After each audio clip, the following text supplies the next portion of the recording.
I can't think of a better way, rather than just sitting around inside your house, to self-isolate and to be away from people, not touching surfaces that a million people touch, and being out in nature. And that's candidly what I love doing best anyways. So come on along, get outside, go birding. When you find a subject, get it in focus here in the scope, then we can move to taking a picture of it using a phone. I can move to video, slow motion video.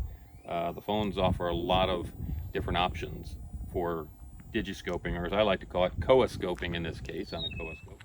All right, so let's do some digiscoping through the Kowa TSN 883. Have a bird, we've already found it. We just need to take my phone, place it on there,